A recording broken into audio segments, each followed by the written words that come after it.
You're listening to episode 6 of the Clear Start Accountants Penny to the Pound podcast. So far in this podcast series, we've looked at various parts of the Clear Start Accountancy business. We have looked into the accountants within the business who look after businesses, sole traders, limited companies. We've discussed their amazing app, which helps with the clients who are within the budgeting side of the business. We also had a chat with Ian, who is the Insolvency Practitioner. He doesn't work on his own though, because he's a great guy, but he does need people around him to help him work. And we've got 2 members of his team today. Penny to the Pound, a podcast by Clear Start Accountants and Personal Budgeting Services. We've got Faisal and we've also got Sidra. So starting with you, Sidra, what is your role within the business? Yeah, hi. So I am part of the post-appointment team. So we handle all the cases for the clients after they've all been confirmed that the IVA has been approved. Yeah, so just rewinding it back a bit. So a couple of podcasts ago, we spoke to Ian, who's the Insolvency Practitioner, and you just mentioned it. One of the things he does, he looks after IVAs, which stands for what? Individual Voluntary Arrangements. Right, so you do the aftercare for those. Yes. So just go back and tell me what that involves then. So we have communication through email and calls with all the clients. So we'll be dealing with the payment size. So when they make the monthly payments, we'll deal with arrears. So if they're struggling, as you can imagine, a lot of clients will be struggling because they've already entered into the IVA. We then help them if they are struggling with their normal payments. So we come up with payment arrangements, that sort of thing. We deal with the PODs, proof of debt forms that come through from other creditors. Right. After the IVA is approved. Okay. So this basically is showing us that this client has got another debt. But that you didn't know about, maybe. We didn't know about. Okay. So we need to add that onto the IVA. So that'll come through maybe in the post or via email. So we'll look at that and see if it's all okay, and then we'll add them on. Right. So we'll deal with that side. Faisal, what is it that you do then? You draw them up, do you? So you're actually before your stage is he's first, yeah. So what do you do then? Sorry. So I'm an IVA drafter. So we work in pre-appointment. So that's everything from when the clients basically agreed to do an IVA in principle, everything from that point up until the IVA gets approved by the creditors. So when you say approved in principle, is it like when you get a mortgage? Is it something that you actually have to be approved for? Yeah. So I think a common misconception is that everyone just thinks that they can have an IVA, but like every creditor has different credit. Like there's so many moving parts that need to happen in order for an IVA to be approved. But we basically just get cases from, either from Clear Start or some other introducers, and I'm not really too sure what happens on that part of the call, but they basically agree with them that, listen, I want to do an IVA. I can afford to pay this much. They've done an income and expenditure with them as well. And then we basically just take it on from there. We still go through all of the other options just in case they still not what they want to do. We also reassess their income and expenditure to make sure that they can afford it. So they're basically getting a double layer of making sure, because it is a big thing. It is. Yeah. And you've got to make sure it's right for the person. You've got to make sure that they're making a decision in the right frame of mind, that they know all the facts available to them. So in the initial call, that's already been done. And you do that again with them. Oh, yeah. I mean, it's a legally binding arrangement and it is for 5 years. So we want to make sure that you have all of the information before you make this big decision. And so we draw up a proposal, which is about like 45 pages long. Wow. Yeah. And you handwrite it on. Oh, no. Oh my God, no. And then that basically goes off to the creditors. And for the most part, creditors require 16 days to basically vote on whether or not they want to accept the IVA. Oh. And then on the 70th day, give or take. Is that, so say you've got debts with a few different people, like an accountant and then maybe a shop or whatever, you like a store card. They all vote separately, yeah. But they obviously don't know what each other are voting. So no, they all know what each other are voting, but they'll know that said person has debts with other companies. Okay. It will be on the proposal. Like everyone that you owe money to will be on the proposal. Right. Okay. Yeah. So say, just to throw a spanner in the works, you've done all the work and you think this person probably, I mean, you'll never know. It's like with anything, you never know. They will get approved for one and they don't. What do they do then? So we always, that's a bit of Is it a hard question? No, it's just there's quite a few different answers to that one, to be fair. That's fine. So we have, so if the creditors reject someone for an IVA, we could either send them to ClearStart where they go through PBS. PBS? It's a personal budgeting service. So the PBS. Yeah. Sorry. Personal budgeting service. Yes. Yeah, I don't know too much about it. Yeah. But we've talked about it on a podcast. Oh, okay, cool. I've learned a load about it. It's like, I know what it is. It helps people with their budgeting. Yeah. And it's great. Yeah. And then we basically just go through some of the other options that we perhaps can't present to them. And we just basically explain how they can go about getting those options put in place. Can you appeal? Yes, actually, because sometimes before the meeting of creditors date, you could get like an IVA that was provisionally rejected. So that basically means that some of the creditors might say something like, well, like for example, a certain figure might be on the income and expenditure, and they might say something like, we might reject this if you don't explain this. Mm-hmm. And sometimes it might be a plausible explanation. And once we do, the creditors then accept it. So rejections can get overturned. Okay. It does happen more often than you might think. And is it a scary time then while people are waiting for the decision? Yeah, it can be, because naturally you get a lot of people who at the time that they speak to us, like they've got like bailiffs and all sorts of crazy stuff going on. Yeah. And then, we could tell them that, okay, listen, we've sent your proposal off to the creditors. Now you need to wait 2 weeks, and they could have a bailiff coming over like the next day. Yeah. So yeah, it can be a scary thing, but I think we, all of us, make sure that the contact is frequent in between that time, just to make sure that the clients don't have any queries or concerns, and to make sure that no creditors are hassling them. And if there are creditors that are hassling them, we will contact the creditors on their behalf to just say, like, listen, you know what, this person's going into an IVA. Can you just put things on hold temporarily? And do they respond to that? Is that way? For the most part, yeah. For the most part, I think with bailiffs it's a bit tricky, but with debt collectors and other creditors, they tend to be like, yeah, that's fine. Right, okay. They seem to know the deal. So then will you get told the answer, or do the individual get written to, or do you get told and you get to phone them up? So we have a meeting of creditors team. And what they basically do is on the day that the creditors meeting is taking place, they will call whichever client has a meeting of creditors that day.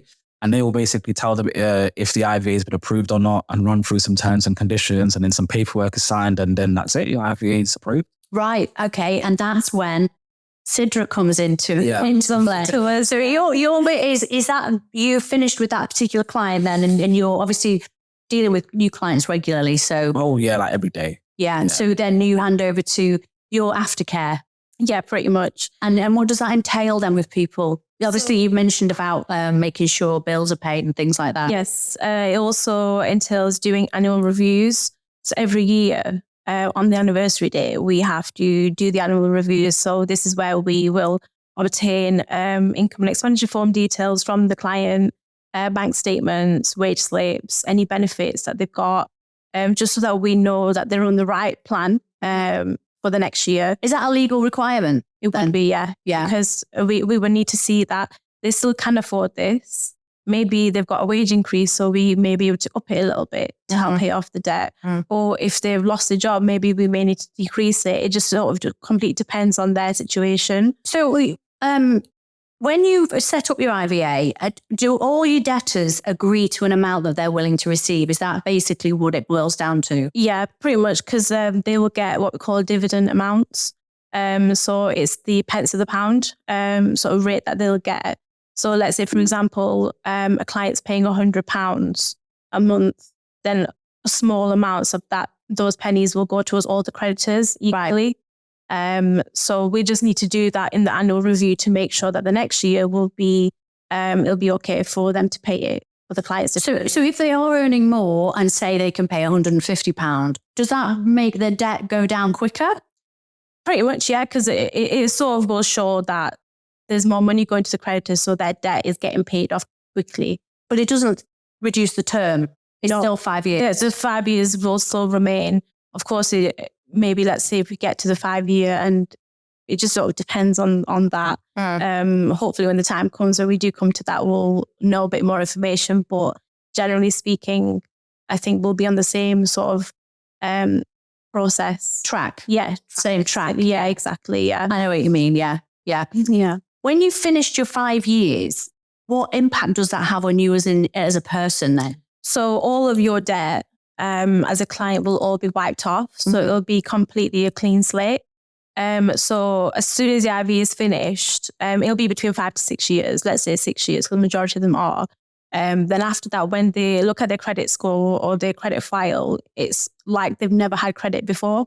So it's a complete clean slate for them after that time. Do you have to declare it if you go for a mortgage or something like that? Yes, even if you are within your IVA, anything you apply for, you have to let them know that you're in an IVA. But after that, I mean, it'll probably still show, but after the IVA is finished, it won't have that much of an impact. You know, we were talking about the consequences of it, because it's obviously a legal binding document and it is very serious. When you're during that period of 5 and 6 years, are you prevented from, getting a car on hire purchase or getting a loan to do things with your house or even buying a home? Does it prevent you from? No, it doesn't prevent you. No. I think it can be a bit difficult. Yeah, it can be a bit difficult.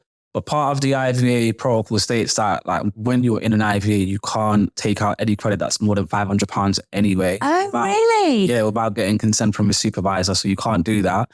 But I think sometimes people believe that they might have difficulties like finding a new place to rent, or getting a hire purchase out. And it is difficult. But we've spoken to people who've refinanced cars like whilst they've been in the IVA. They've managed to move to a new property whilst they've been in the IVA. So it's a bit difficult, but it can be done. So there are some restrictions. You mentioned one, you can only get a loan up to £500. Yeah, anything more than that, you need consent from the supervisor. And who's the supervisor? So it would be Ian. Oh, okay. I get you. So basically, if they go through you for an IVA, you have a legal responsibility to do all these things as well then. So it's Clear Start's legal responsibility to make sure that the person is making the right decisions, is doing something that's affordable by doing the annual reviews, making sure that they can still eat and pay this IVA off, and make sure that they follow the rules, like you can't get a loan more than £500. Are there any other rules that they have to be aware of? They're kind of the top ones. Yeah, I think. I think that's literally the main one. You can't. If you're in an IVA, like for example, you wouldn't be able to try and pursue a debt relief order. Like for example, there's like the obvious ones like that. Yeah. But I think for the most part, just don't take out credit. If you've come into a lump sum of money, you have to declare that to the insolvency practitioner as well. Ah, okay. If like you were to change jobs, if you were to get an increase or decrease in your income, anything like that, they need to you have to declare. Yeah. So how often are you speaking to people then in the aftercare team? Like regularly? Regularly, yes. There are emails and phones regularly, and they're all on different stages. So clients will call up about the jobs. Right. I've lost it, or I've got an increase, or I've got a bonus.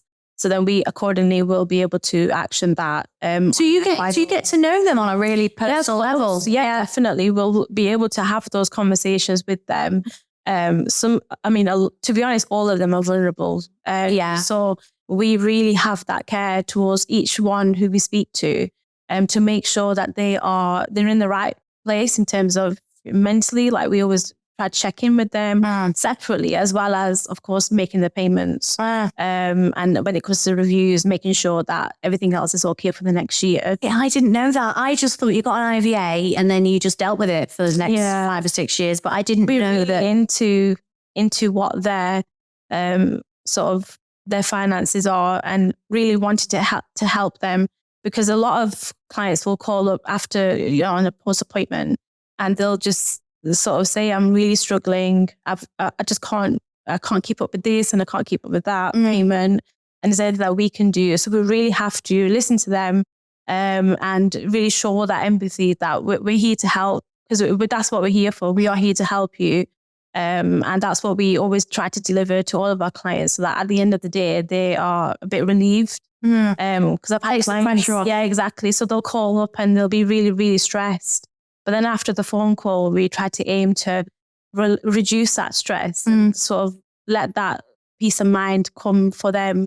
Yeah, not worrying too much about at least one thing. If we've managed to help them. What did you do before? I was working in the legal industry, but also in debt relief as well, debt management.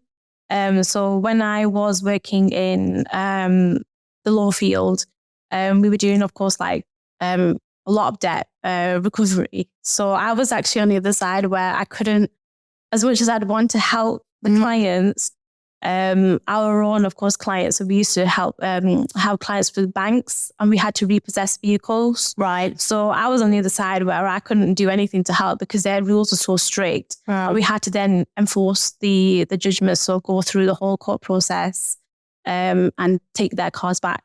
Yeah, so I've done that. That's what I was doing prior for quite a long time. And I've been working in the housing industry as well. So people who are behind on their rent, I've had to be that person to chase that money. Wow. That must have been really hard. It was very hard. I mean, I had to get the job done, and I did. But it wasn't a case of being able to help them. Because again, the whole principle of the company was we need to get that back. So here it's different, where we can actually help. So that's why it's just so powerful, the message from AFA that we're here to help, and the clients actually understand that too, the way that we all handle their affairs. When we refer to AFA, we're talking, basically AFA is like a department within ClearStart Accountants. So you work under that umbrella, AFA. Yes. Oh, that's so nice. I would just love to, I'd love for you to help me. It really was. Oh, bless. No, it is. And it's very rewarding afterwards. I think the other day, I had a client and she was going through a lot mentally with health and all. But then at the end of the call, she just said, "Thank you so much. You've really eased my stress." And I get that call, and I'm sure the rest of the team, I'm sure Faisal does too. You know, I'm sure you do, Willie. Yeah, sometimes I think, like, just the kind of people that we speak to every day, you just realize that we all actually just have problems. And it's just like... But money is not something we like to talk to people about. And I suppose talking to you guys, they don't feel judged. Whereas it's really difficult when you're talking to family members and friends, even though they care about you, you still, when it comes to money, there is an edge of being judged, isn't there? So for sure, you're not going to be judgmental to them because you're not anyway, but you're dealing with this so often. Oh yeah, it's a very delicate situation. Like, I mean, even though they know they're not going to get judged, like you'd be surprised about the amount of people that put on like a front and a defensive wall when we start speaking to them. And it's up to us to break that down to like get to the nitty gritty of the problem. Yeah. But it's the most rewarding thing ever. I mean, like... What did you do before? I used to teach. Teach what? Maths. In a school? Yeah. Wow. Also, this was like 5 years ago. Oh, that's not that long ago. So what, you're a qualified teacher. What made you move away from that? Kids? To be fair, I loved it. It's just, I was doing it for about 4 or 5 years, and I just wanted a new challenge. And interestingly enough, I had a friend like maybe 5 years ago who was struggling with that. And then he started talking to me about IVAs and stuff, and I had never heard of it. And he was just talking about how it changed his life and this, that, the other. And then I just looked into it, and that's how I joined this industry, I suppose. So were you working for how long have you been here? So a year and a half, give or take. And what about yourself? This is actually my second month. Is it really? Wow. It's actually my second. Because they are growing the team, aren't they? Yeah. It's like all the time. So that particular Ian is great. We've spoken to on a previous podcast, the Insolvency Practitioner. He's so knowledgeable. Yeah. And such a nice guy as well. And I can imagine how that team and the clients are growing. But it just goes back to that really important thing, which Ian sort of emphasized and you emphasized at the beginning as well. It has to be right for the client. It's not just something that there's no way on this earth you're forcing them on people. It's something that you have every step of the process. you make sure that it's right for the client because, as you said, they are vulnerable. Yeah, for sure. And it's so important to have that. And I think all of us possess that quality. I think if you don't have that, then it'll be hard for you to deliver our standards. 100%. And I think it's so important. And I see it with the team. I'm sure Faisal sees it with the team. When I first joined and I was listening to these guys, and I could tell the conversations that they were having, and it was very in-depth, very thorough about the client's situation. But just the way that we deliver it, the way that like Faisal delivered it, it just shows that, we are doing the right thing for the clients. And that's what it's all about. That's what it's about, ultimately, just doing right by them, really. Yeah, that's great. I've been really nice talking to you both. And it's part of the business that has been fascinating to learn about. And, as we've said on previous podcasts, if you have a question that is around IVAs that one of the team can answer or the insolvency practitioner, Ian, can answer, then you can email him at info@clearstartaccountants.co.uk. Please tell your friends and family about Penny to the Pound podcast. Let them know it's available on all podcast platforms.